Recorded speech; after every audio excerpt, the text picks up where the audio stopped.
Hey guys, this is Phil Galfond for BlueFirePoker.com. I'm happy to welcome you back to my philosophy series. Um, it's been a while, but to those of you who don't know or remember, it's not a series you need to watch in order. Basically, each video is just me exploring a concept a little bit in depth. This is episode 5, and I titled it How to Exploit a Range, or How to Not Exploit a Range. This is a concept that I think it's understood amongst a lot of high-stakes players, and even a lot of mid-stakes players. So it's nothing, I think, nothing groundbreaking, but it's something that if it's not something you understand or not something you think about, I think it's extremely important to think about and to understand. So, for some of you, this may just be a review, but I really thought this was important to talk about, just in case, for the Blue Fire members that haven't been thinking about this, because I think it's, an extremely important part of logical deduction, which is like a huge part of adjusting to opponents and playing good poker, really. So we start with the problem brought to us by a friend or a student, and he says he's playing heads up no limit, 100 big blind stack. He says, I'm having trouble on flops against this player A. He's check raising pretty often, but he raises with a range that makes it tough to hero call or fight back. It includes made hands as weak as second pair, some weak draws occasionally, but lots of strong hands and strong draws. It feels like he's doing something wrong because he isn't really pot controlling with anything. He's bloating pots out of position with like weak top pair, strong second pair type hands, and because it contains so many like decent marginal hands and it's 100 big blinds deep out of position, I feel like I should be able to do something about it. But I'm running into trouble when I check raise. When I call his check raise with marginals, or when I try to 3-bet the flop, he's willing to call flop 3-bets somewhat light, and he's willing to 4-bet the stack off somewhat light as well. I feel like I should be able to do something about it, especially when he has so many of these weak top pair and second pair hands in his range, as well as a lot of like marginal flush draws. But basically, he's saying other than waiting for a hand and getting him to stack off, what else can I do about it? How do I exploit this? And my answer is you kind of don't. And I want to start with a hand example to get into this further.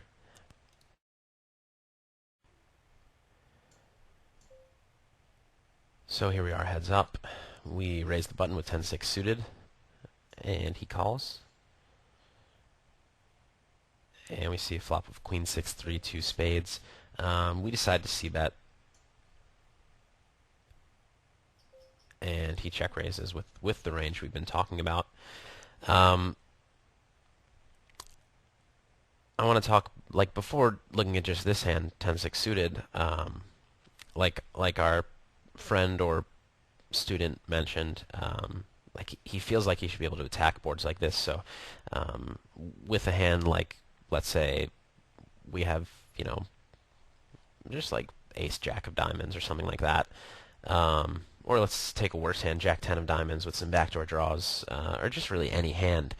He feels like, against a player with a range like this, which includes like all of his flush draws, which presumably he shouldn't just be getting in any flush draw, and some weaker made hands as well as obviously his stronger made hands. It feels like we should be able to 3-bet bluff occasionally or often, but we've been running into problems because he's been, with his king jack of spades, obviously he's just jamming, and with his jack 8 of spades, he's like calling or jamming. He's not really willing to fold that often, and he's folding occasionally. He's folding some of his weaker draws. He's folding some of his second pair type hands, or he's maybe seeing a turn with them and making a decision from there. He's not folding his top pair hands. So when we're in this spot with weaker hands, we actually, because of his range, it feels like we should be able to fight back, but we're running into a lot of trouble fighting back. And then with a hand like this, with 10-6 suited, with second pair, average kicker. Um,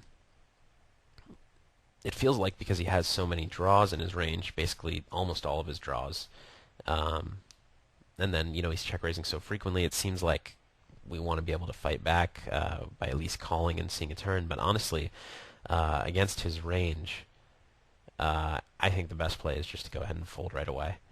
And we can look a little bit more in depth at his range and talk about what we can do about it, and what we should be looking to exploit, and why we're having trouble with a hand like 10-6, why we're having trouble with some of our weaker hands that we want to 3-bet bluff or decide to float. So let's take a look at his check raising range. This range is the range we're giving him on all boards, not specifically the Queen 6-3 board.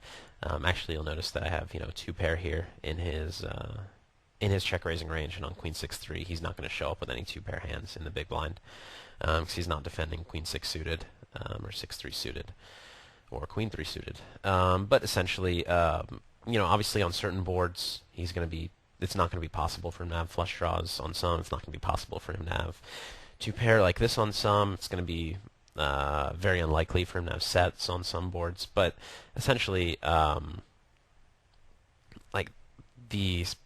your play should vary on different boards.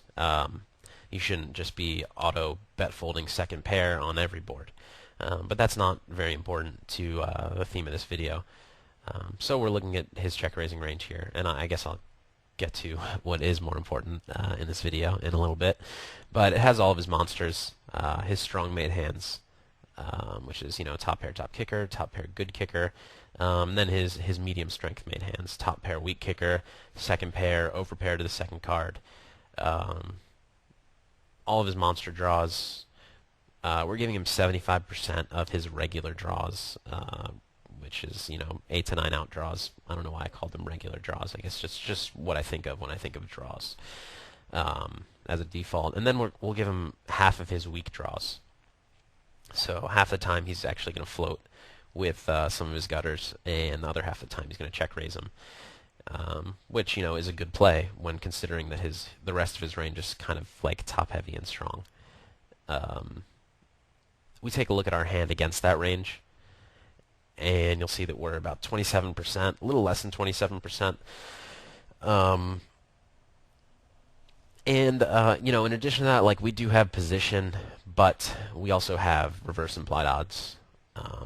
And he's going to be able to bluff us occasionally or value bet us occasionally, given the way the board runs out.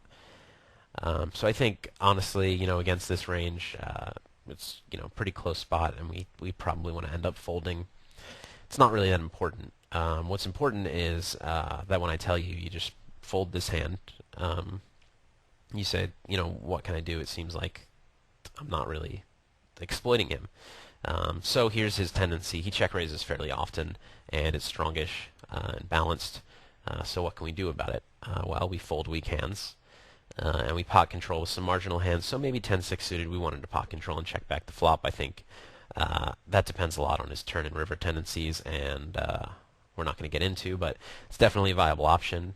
So we'll pot control with some made hands. We'll pot control with some draws that don't want to be check raised by a range that's difficult to play against. And that's most of what we do. And you say, well, it doesn't seem like we're doing much to fight back. It seems like his tendency is not that exploitable. So maybe it is a good strategy to check raise kind of unpolarized and often like he is. And I mean the answer is no. I don't think it is. First of all, I should point out that just folding against a range very often is a form of exploiting it. If somebody's never bluffing rivers, you exploit that by folding. But in this case, it doesn't feel like we're doing much. We want to be fighting back more. So in order to do that, we have to think about the impact of his check raising range on his other ranges. So let's look here at hands that could check call the flop. We have all of his monsters. We have his strong made hands, weak made hands, medium strength made hands. Some weak made hands like bottom pair, pocket pairs lower than the second board card. Obviously, all of his draws very strong to very weak. and then some high card hands, ace high, king high, trying to get to showdown. And here I have highlighted in red all of the hands that he's check raising. In yellow are the hands that are left in his check calling range. These are hands that do check call the flop, and because he's raising so many of these hands, they're out of his check calling range. And actually, if you think about it, what we're left with in his check calling range, it's basically weak made hands, so bottom pair are pretty much equivalent to bottom pair.